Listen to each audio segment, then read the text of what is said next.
जय हिंद दोस्तों। आज हम कक्षा 8वीं का 12वां चैप्टर जिसका नाम है घर्षण, इसके बारे में पढ़ेंगे।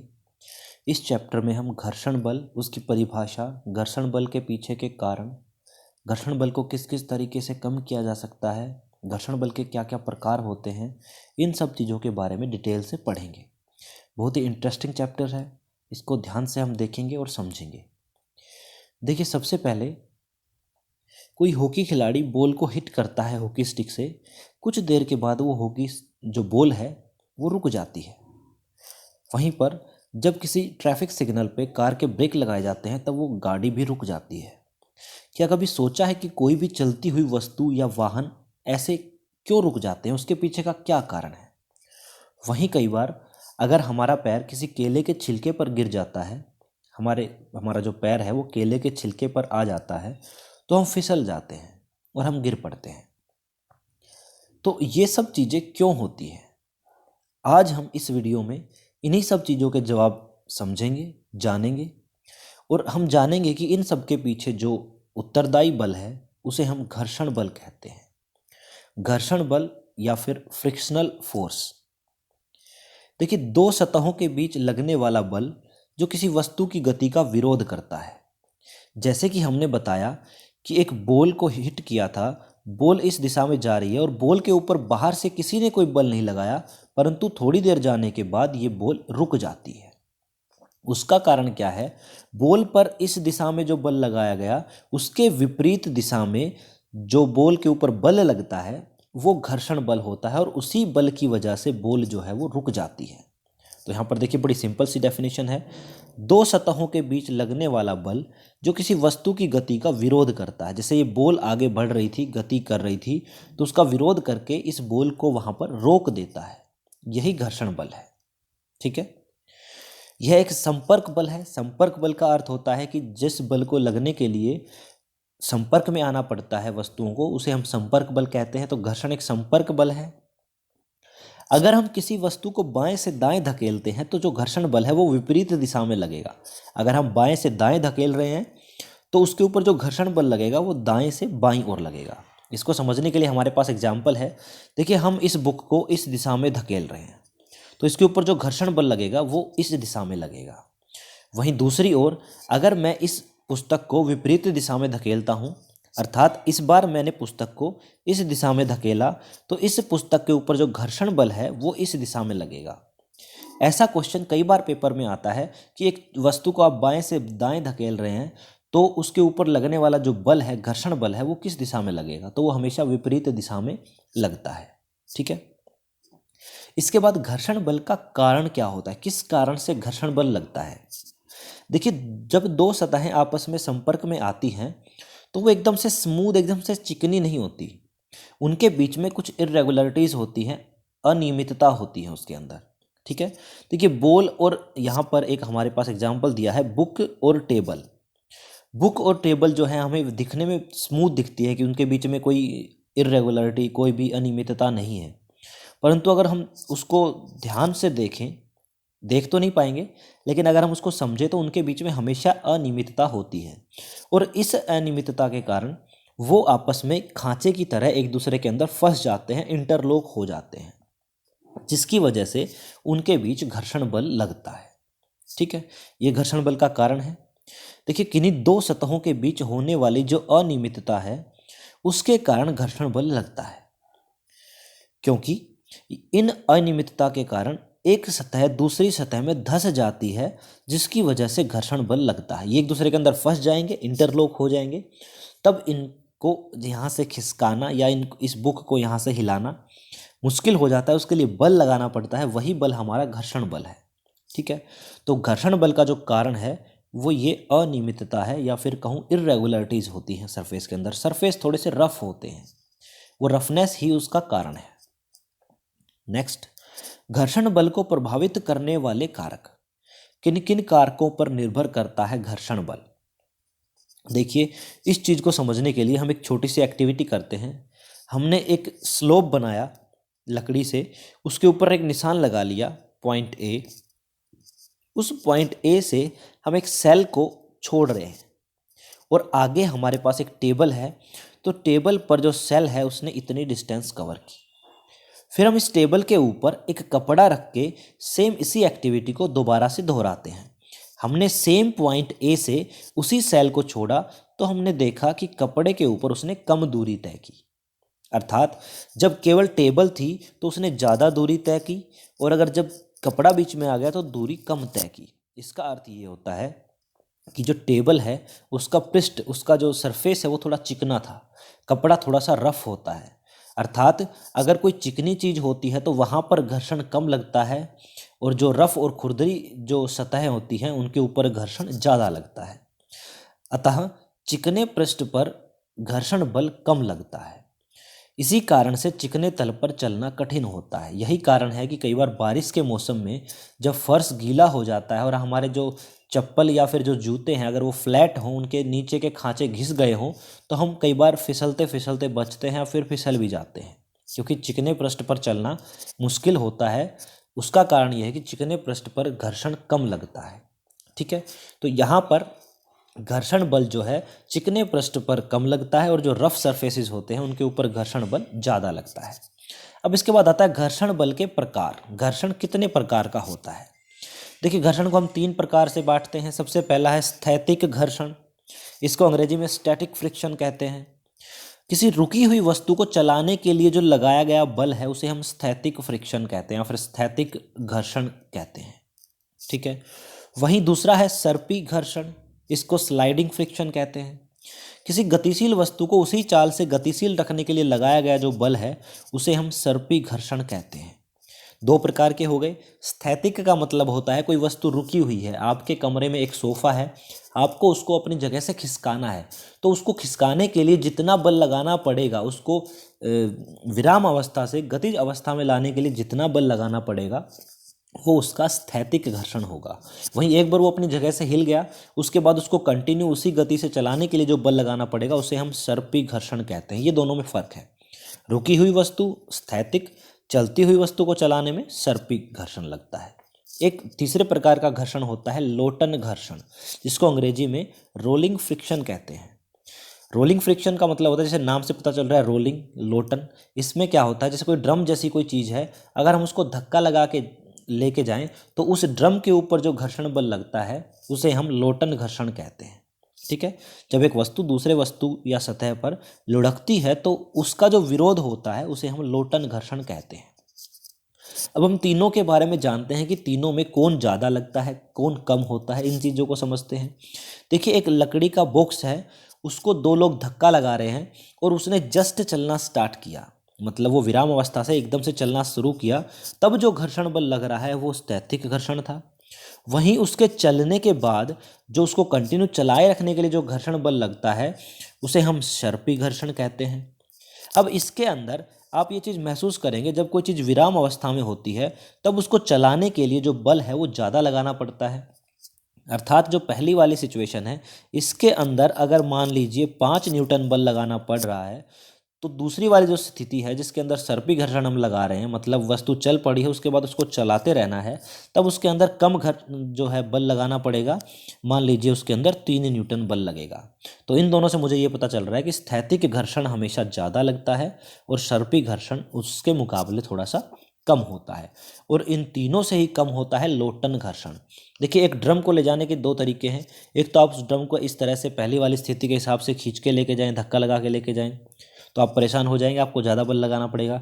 अगर उसी को मैं लुढ़काते हुए आगे लेके जाऊं तो मेरे को कम बल लगाना पड़ेगा। अर्थात यहाँ से पता चलता है कि जो लोटन घर्षण है वो इनमें सबसे कम लगता है। तो इस एग्जाम्पल से, इन एग्जाम्पल से हम ये कंक्लूड कर सकते हैं कि इन तीनों प्रकार के घर्षण में लोटन घर्षण जो है वो सबसे कम होता है, वहीं जो स्थैतिक घर्षण होता है वो सबसे ज़्यादा होता है। ठीक है, इसके बाद है घर्षण के लाभ। देखिए, घर्षण जो है वो हमारे लिए हानिकारक भी होता है परंतु यह जरूरी भी है। ठीक है, हम एक एक करके समझेंगे कि घर्षण किस प्रकार से तो हमारे लिए लाभकारी है और कैसे कैसे ये हानिकारक है। इन चीज़ों को समझते हैं। देखिए, घर्षण लाभकारी इसलिए है क्योंकि घर्षण के कारण ही हम चल पाते हैं। अगर घर्षण ना हो तो हम चल नहीं पाएंगे, हम बार बार फिसल के गिरते रहेंगे। ठीक है, वहीं पर हम अगर किसी दीवार में कील ठोक पा रहे हैं तो भी वो घर्षण के कारण है। कॉपी पर जो पेन चलता है वो भी घर्षण के कारण चलता है, और बोर्ड के ऊपर चौक जो हम चलाते हैं वो भी घर्षण के कारण चलता है। देखिए, कॉपी के ऊपर जो पेन चलने की जो प्रक्रिया है उसके बारे में थोड़ा सा बताएं। अगर आप किसी कागज़ के ऊपर थोड़ा तेल लगा लें और उसके ऊपर अगर पेन चलाने की कोशिश करें तो आपका जो पेन है वो अच्छे से नहीं चलता है। कारण क्या है? कॉपी का जो पन्ना होता है जिस पे हम नॉर्मली पेन चलाते हैं वो रफ होता है, ठीक है, खुरदरा होता है। उसके ऊपर पेन की स्याही स्याही जो है वो अटक जाती है और वो चलता रहता है बड़े अच्छे से। तो इसके पीछे भी घर्षण ही है। घर्षण के कारण ही हम धागे में गांठ लगा सकते हैं। हम जो घर में रहते हैं उस भवन का निर्माण भी घर्षण के कारण ही हो पाता है। घर्षण के कारण ही चलती हुई वस्तुएं रुक जाती हैं। जैसे हम ब्रेक लगाते हैं तो हमारी साइकिल, गाड़ियां जो है, बाइक जो है वो रुक जाती हैं। अगर घर्षण बल हो ही ना, सब कुछ बिल्कुल ऐसा ऐसा चिकना हो तो वो चल भी ना पाए, और अगर चल पड़ी तो वो अपने आप रुक नहीं पाएंगी। ठीक है, तो ये सब घर्षण के फायदे थे। अब घर्षण के कुछ नुकसान समझ लेते हैं। देखिए, घर्षण के कारण हमारे जूते घिस जाते हैं। ये एक घर्षण का नुकसान है, बहुत छोटा सा नुकसान है। लेकिन दूसरा पॉइंट, घर्षण से ऊष्मा पैदा होती है। देखिए, कभी भी जब घर्षण होता है तो उससे ऊष्मा पैदा होती है। इसको समझने के लिए आप क्या कर सकते हैं, अपनी दोनों हथेलियों को रब करेंगे। अगर रगड़ेंगे तो थोड़ी देर के बाद हथेलियाँ गर्म हो जाती हैं। वहीं आप देखेंगे कई बार अगर आप मिक्सी चलाते हैं तो मिक्सी को अगर ज़्यादा देर तक चला देते हैं तो उसका जार जो है वो गर्म हो जाता है। कारण क्या है? उसके अंदर होने वाला जो घर्षण है वो उसको गर्म कर देता है, अर्थात वो ऊष्मा पैदा करता है। इस ऊष्मा से बहुत सारी ऊर्जा व्यर्थ हो जाती है, तो ये एक नुकसान है। तीसरा, माचिस की तीली घर्षण से ही आग पकड़ती है। माचिस की तीली को जब हम रगड़ते हैं तब उसके अंदर आग पकड़ती है, तो वो भी घर्षण के कारण ही होता है। और सबसे बड़ा नुकसान ये है कि बहुत सारी जो हमारी मशीनें होती हैं उनके जो पार्ट्स होते हैं, कल पुर्जे कहते हैं उनको, वो घर्षण के कारण घिस जाते हैं। ठीक है, ये घर्षण के नुकसान हैं। अब हम समझेंगे कि भाई घर्षण को बढ़ाया घटाया कैसे जा सकता है। अब बात ये आएगी कि भाई बढ़ाना और घटाना क्यों है। तो देखिए, घर्षण हमारे लिए ज़रूरी भी है। हमने देखा कि हम चल पाते हैं घर्षण की वजह से, बहुत सारे काम कर पाते हैं घर्षण की वजह से। वहीं यह हानिकारक भी है, जिससे हमने बताया कि ऊर्जा व्यर्थ हो जाती है ऊष्मा के रूप में, या फिर मशीनों के जो कल पुर्जे हैं, जो पार्ट्स होते हैं वो घिस जाते हैं। तो हमें ज़रूरत पड़ती है किसी स्थिति में घर्षण को बढ़ाने की और किसी स्थिति में घर्षण को घटाने की। ठीक है, जहाँ ये लाभकारी है वहाँ इसको बढ़ाने की ज़रूरत होती है, जहाँ ये नुकसानदेह है वहाँ इसको घटाने की ज़रूरत होती है। हम एक एक करके समझते हैं कि हम किस तरह से घर्षण को बढ़ा सकते हैं और किस तरह से घटा सकते हैं। सबसे पहले समझेंगे घर्षण को किस तरह से बढ़ाया जा सकता है। तो आपने देखा होगा कि जो आप गाड़ियाँ जो होती हैं या ट्रैक्टर जो होते हैं उनके टायर के अंदर ऐसे बड़े बड़े ब्लॉक्स बने होते हैं, और हमारे जो जूते होते हैं उनके जो तली होती है वो भी खांचेदार होती है। खांचेदार का मतलब उसकी शेप इस तरह से बनाई जाती है ताकि वो सड़क के साथ चलते हुए जो है फिसले ना। ठीक है, घर्षण के कारण घर्षण उनके बीच में बना रहे और वो फिसले ना, इस तरह से वो खांचेदार बनाए जाते हैं। ठीक है, इसी वजह से इनकी पकड़ अच्छी बनी रहती है। इन खांचेदार होने की वजह से इनकी पकड़ अच्छी बनी रहती है, अर्थात घर्षण बल में वृद्धि कराने के लिए ऐसा किया जाता है। हमारे जूते के जो तली होती है उसकी शेप देख लीजिए, या फिर जो गाड़ियों के टायर होते हैं उनको इस तरह से इसलिए बनाया जाता है ताकि घर्षण को बढ़ाया जा सके। घर्षण अगर बढ़ेगा तो सड़क पर हमारी और गाड़ियों की पकड़ अच्छी रहेगी, और वो अच्छी तरह से रुक भी सकती है और चल भी सकती है, हमारे कंट्रोल में रहेंगी। तो घर्षण को इस तरह से बढ़ाया जा सकता है। वाहनों के ब्रेक पैड भी घर्षण बढ़ाते हैं, जिससे वाहन जो है वो रुक जाते हैं। ठीक है, जो ब्रेक लगने का जो प्रोसीजर होता है वो भी घर्षण बल के ऊपर ही निर्भर करता है। ब्रेक पैड किसी भी गाड़ी या साइकिल के टायर को रोकते हैं, जिसकी वजह से वो रुक पाती है, तो वो भी घर्षण के कारण ही होता है। वहीं घर्षण को कम करने की आवश्यकता वहाँ पड़ती है जहाँ पर घर्षण जो है हमारे लिए हानिकारक है।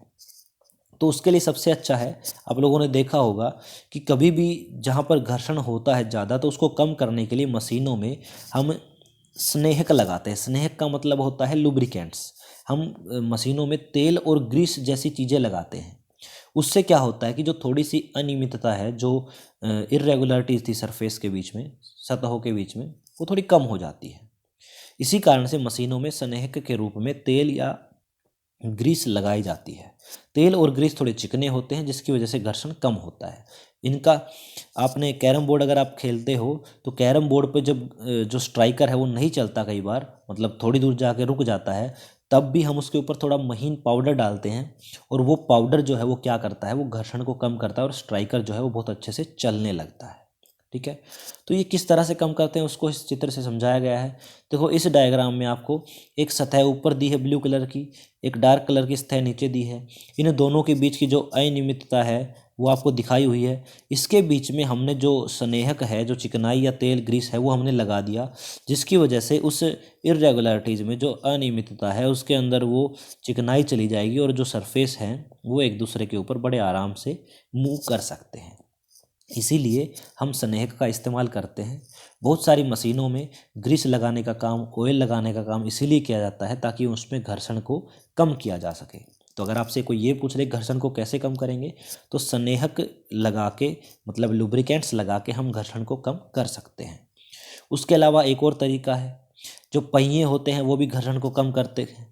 कैसे? एक बुक को आप टेबल पे रखिए, सिंपल बुक को रखिए, उसको अगर आप धकेलेंगे तो हमें ज़्यादा बल लगाना पड़ेगा।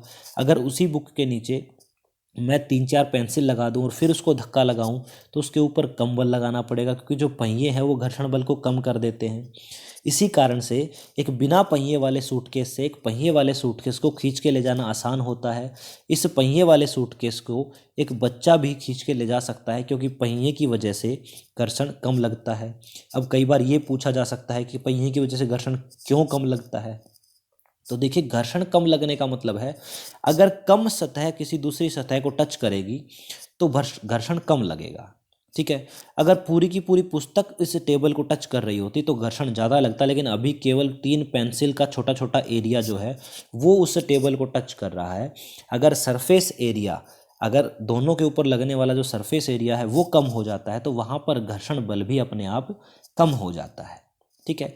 यही कारण है कि जो पंखे, कूलर की जो मोटर होती हैं उनके अंदर एक बॉल बेयरिंग लगाया जाता है। बॉल बेयरिंग कैसा होता है, थोड़ा जूम करके यहाँ दिखाया हुआ है।